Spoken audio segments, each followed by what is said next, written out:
কামাখ্যা মন্দির এই মুহূর্তে একেবারে আলোক বর্তিকায় সেজে উঠেছে। তুমি দেখো, অতনু যে ছবি দেখাচ্ছে, অপরূপ এই সৌন্দর্য। গোটা মন্দির জুড়ে প্রদীপ জ্বলছে, হাজারে হাজারে প্রদীপ। সেই প্রদীপ দিয়ে গোটা কামাখ্যা মন্দিরের সমস্ত গোটা চত্বরটা ঢেকে দেওয়া হয়েছে। এখানে ভক্তরা তাদের মতন করে প্রার্থনা করছেন মন্দিরের সামনে বসে, এবং এক একজন হাতে করে প্রদীপ নিয়ে আসছেন এবং প্রদীপ প্রজ্বলন করছেন।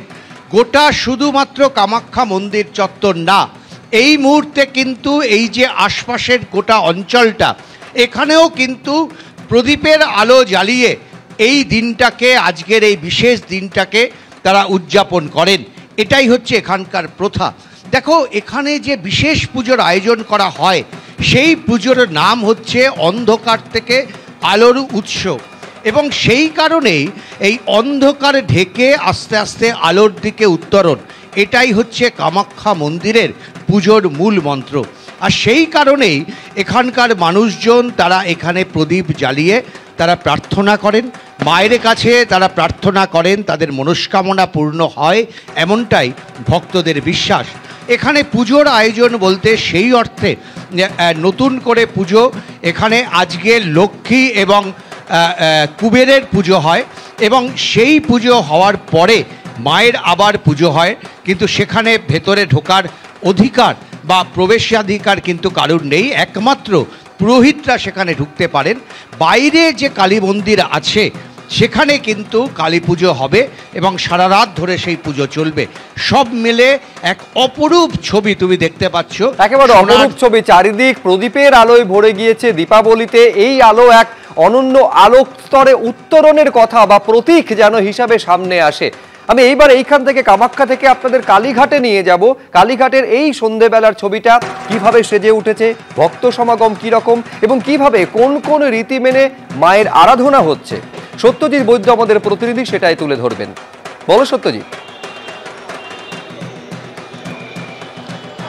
দেখো শুভ্রজিৎ, তোমাকে সরাসরি দেখাবো যে কালীঘাট মন্দিরের সামনের ছবিটা, যেখানে অন্যান্য মন্দিরের মতো তুমি অন্যান্য যে সমস্ত জায়গার ছবি দেখছিলে, সেই সমস্ত জায়গার মতো তুমি দেখতে পাচ্ছ যে আলোর মালায় সেজে উঠেছে কালীঘাট। এবং বিভিন্ন জায়গা থেকে, দূর দূরান্ত থেকে লোকজন আসছেন, তারা পুজো দিতে আসছেন ভক্তরা। কিন্তু তোমাকে বলে রাখি যে অন্যান্য মন্দিরের থেকে আজকের দিনে কালীঘাট একটা অন্য মাত্রা রয়েছে। তার কারণ আজকে এখানে দেবী দক্ষিণা কালীকে, তাকে কিন্তু লক্ষ্মী রূপে তাকে তিনি পূজিত হন, যে কারণে আজকের যে পুজো, অর্থাৎ অমাবস্যা পড়ার পর যে পুজো শুরু হয়েছে, সেই পুজো কিন্তু অন্য দিনের মতো না, একটা বিশেষ পুজো, যে পুজো রাতভর চলবে।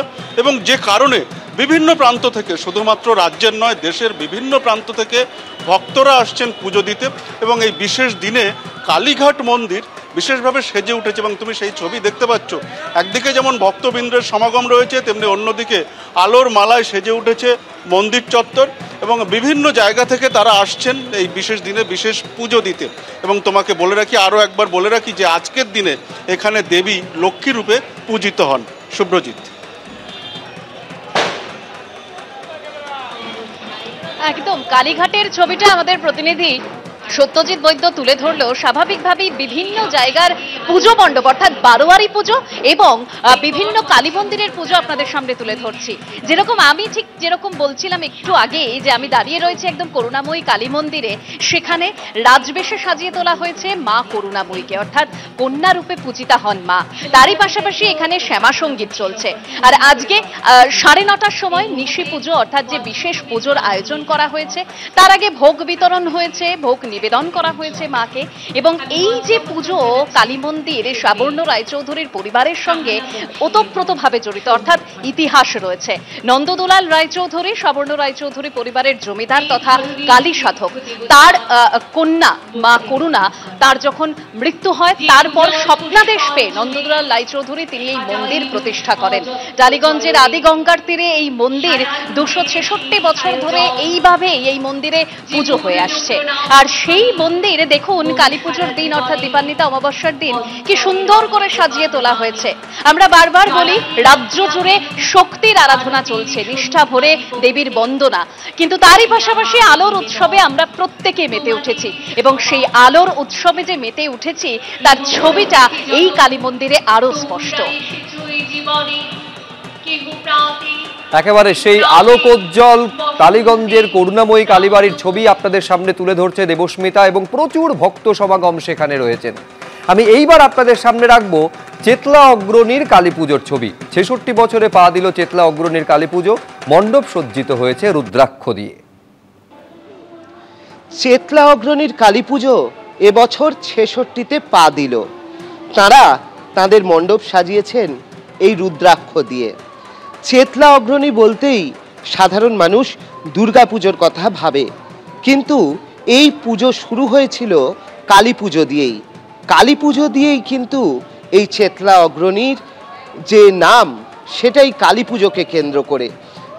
এখনও চেতলা অগ্রণী কালী পুজো করে থাকে সেই পুরনো ঐতিহ্য মেনেই। এবং এখানে আমরা দেখতে পাচ্ছি যে দুর্গাপুজোর মণ্ডপ, সেটাই কালী পুজো উপলক্ষে নতুন করে সেজে উঠেছে। এখানে রুদ্রাক্ষ দিয়ে বিভিন্ন ধরনের মডেল করা হয়েছে, ওপরে রয়েছে বেশ কিছু মূর্তি, এমনকি এখানে মশালের এফেক্টও দেওয়া হয়েছে মণ্ডপের ভিতরে। আর প্রতিমা আমরা দেখতে পাচ্ছি যে ঠিক মণ্ডপের মাঝখানে রয়েছে এই প্রতিমা, যাও কিন্তু খুব সুন্দর। প্রতিমার এলোকেশি চুল, সেটাও কিন্তু খুবই আকর্ষণীয়, এবং সেই প্রতিমাই এখানে পূজিত হচ্ছে। আর চেতলা অগ্রণীর এই পুজো দেখার জন্য বহু মানুষ আসছেন, এমনকি যারা দুর্গাপুজোতে ভালোভাবে দেখতে পারেননি তারা কিন্তু কালী পুজোতে আসছেন এই মণ্ডপটি কিরম হয়েছে সেটা দেখার জন্য। আর এখানে রুদ্রাক্ষ দেওয়া হচ্ছে। আমরা দেখতে পাচ্ছি যে চেতলা অগ্রণীর পক্ষ থেকে সবাইয়ের হাতে একটি করে স্মারক রুদ্রাক্ষ, সেই রুদ্রাক্ষ কিন্তু তুলে দেওয়া হচ্ছে যারা আসছেন এই মণ্ডপ দেখার জন্য। অর্থাৎ একদিকে এই ধরনের একটি সুন্দর মণ্ডপ, তার সঙ্গে প্রতিমা, আর তার সঙ্গে এই মণ্ডপে এলে থাকছে আপনাদের জন্য একটা উপহার হিসেবে রুদ্রাক্ষ। আর সেই কারণেই প্রচুর মানুষ আসছেন এখানে। ক্যামেরায় সন্দীপ পালের সঙ্গে অর্ণব মুখোপাধ্যায়, এবিপি আনন্দ, কলকাতা।